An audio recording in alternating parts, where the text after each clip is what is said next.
Hi, I'm DJC. Today we're going to do a little project I've been meaning to do. I got a new studio space set up today, so I'm going to go ahead and take advantage of that and get this project done and show you exactly what I'm doing. This is an XDJ 1000. Functionally, it's the same thing as basically like a CDJ 2000, all the way down to a CDJ 1000.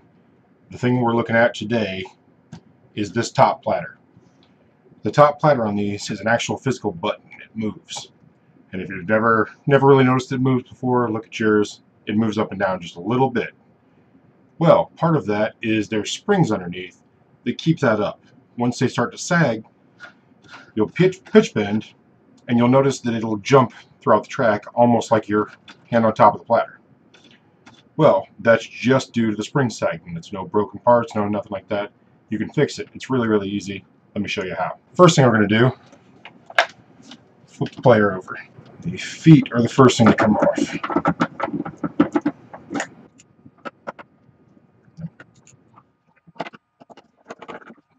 And these feet are all four identical, so you don't have to worry about them getting messed up. Now there's the body screws. And these deep inset screws, a magnetic screwdriver makes all the difference in the world. I highly, highly recommend it. I'll make sure there's no more, but I think that's it. Oh yeah. This one has one under there.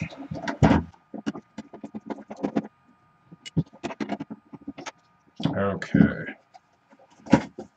And see if I remember if there's more under there. These three guys have to come off also.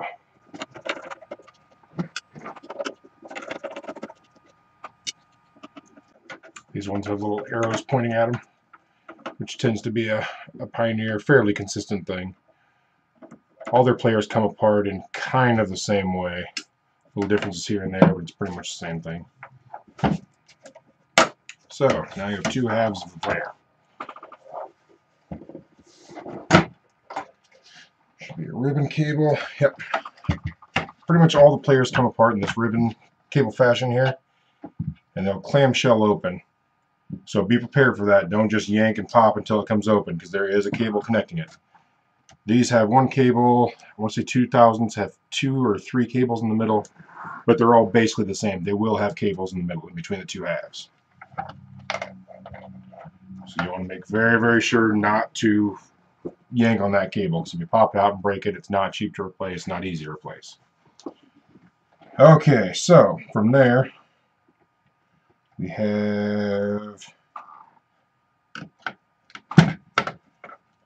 screws, and a lot of them.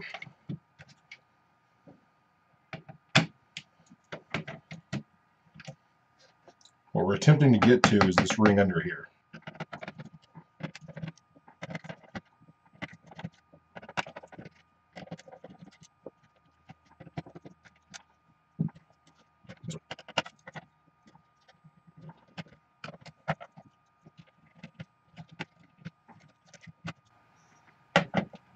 There's just an endless amount of screws in this board.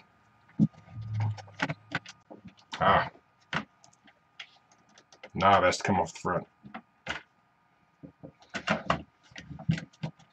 That's much better. Okay. These guys can get very, very gently pulled. Nice even pressure. Do not just grab and yank. Give it real thoughtful, nice, even pressure. Beautiful. Okay, so now these screws along this ring in the center, and this is the part that's pretty consistent across all the players in the Pioneers line, all the CDJ players, XDJ players, things like that. They're all fairly consistent as far as this goes. There will be basically just a black ring you can see here, and then there will be a bunch of screws that go in that black ring.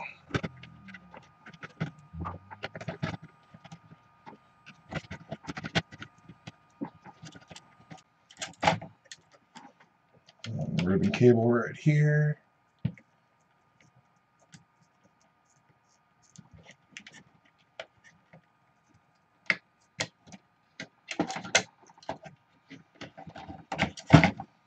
Guy pulls right out. Okay. Double checking my connection to make sure everything's good. Cool. Okay, we can move this out of the way for the moment and get to what we really came here for. This ring is the Cdj Platter. This is the one that everybody's basically familiar with and how it works and everything. Like I said, the center is an actual physical button, and mine is barely moving. It should move a decent amount. You should notice it. The springs on it are very soft, so as when you touch it, you don't even necessarily notice it's a button, but it's a button. It's held in by these clips around the outside, and there's just 3 clips that hold it in, and you basically just put a little bit of pressure on those, and this ring comes up. And that frees up the center wheel. Blow the dust off this. These things have been great performers over the years. They could definitely use some service. And the ring is under here. There's little teensy tiny springs under there. So I'm going to grab a tiny little screwdriver because this has really small little screws. And mind you, this is a project that anybody can do. It doesn't take a rocket science exactly, but it's definitely something. You need a little bit of quiet space, and there's lots of little parts that kind of get randomly lost if you don't pay attention to what you're doing. Okay, once that ring's off, these little guys are your springs. Get them out of here. Little teensy tiny springs. Not much to them. Hopefully you can see that. Yeah, a little bit. Little teensy tiny springs. So these have almost no force required to operate them. That's what their goal is. But they start to get a little bit crunched over time, and road cases are the worst part because they basically constantly put pressure on the center platter. Things like deck savers can actually really significantly help that. But if you're not using deck savers, odds are good your road case is a big piece of foam right on top of the platter to hold it in place. These get smushed, and it just happens. All you got to do, give them a little stretch. Just stretch them out, add a little bit more spring to them. You can buy brand new replacements. You really don't need to. That will 100% solve the problem. Go around, take each spring, and this will not affect the overall spring tension on the spring. It just basically gives it a little bit more boost than it currently has because they just start to settle lower and lower. Take your ring, put it right back in place. And since you're sitting up a little bit higher, you'll have to guide it in. It's pretty straightforward to replace everything back just like you brought it back up.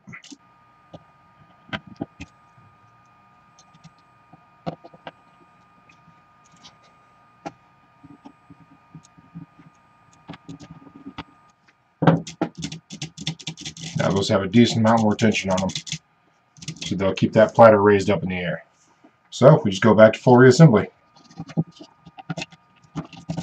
Much better already. This is just a real slight pressure fit. Nothing needs forced or anything. Oh, that's so much better. I'm excited already to get these back. Get them back in service. And this particular one, go that direction. There we go. Had to think for a minute.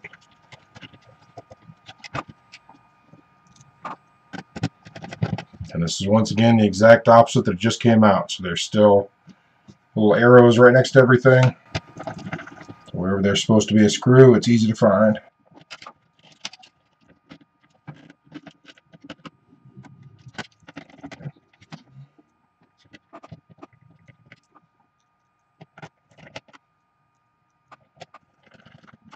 Take a minute to pull the fuzz out of this thing. It's been a while since it's got a thorough cleaning. Okay. I'm going to reconnect this ribbon cable. And once again, it's just a pressure fit. It has to be just nice and easy, because they definitely will break. If I can get my big fingers in there. Beautiful. Back in. Okay. And I'm going to do the screws before I reconnect those cables, so I'm sure it's held in place. First screw, the only one that was different of that group, a grounding screw. And like I said, from the 1000 all the way up to the 2000 Nexus 2, it all works pretty much identically. There's not a whole lot different to it. The locations of the screws and such will be different, but that's really about it. They all have the clamshell form factors. They all spread out open like that. They're all made up of a lot of various small subboards, which actually, if you need to replace anything like a play button, pause button, those are super, super easy. Exact same routine. It's something you can get a lot more service out of your players without having to ditch them and move on to new ones. Even though ditching and moving on to new ones is a lot of times the fun way to go, but definitely not the financially responsible way to go.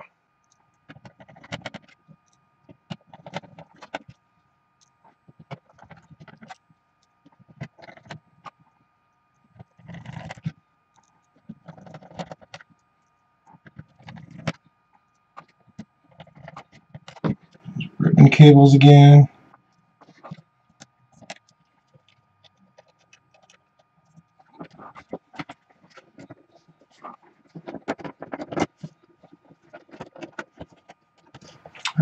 Come on. Line back up. Beautiful. Okay. I'm going to start with my 4 main body screws. They'll hold it together when I'm flipping it back over.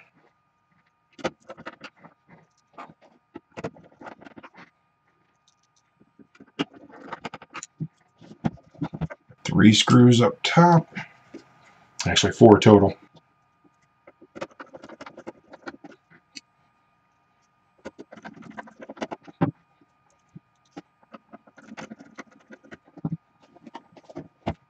One more for this guy.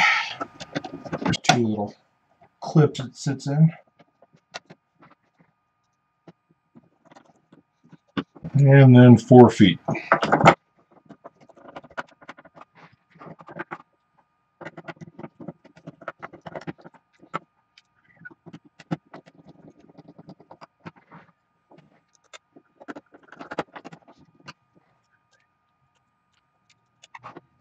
Got to make sure they have a pin on the bottom that fits only one way.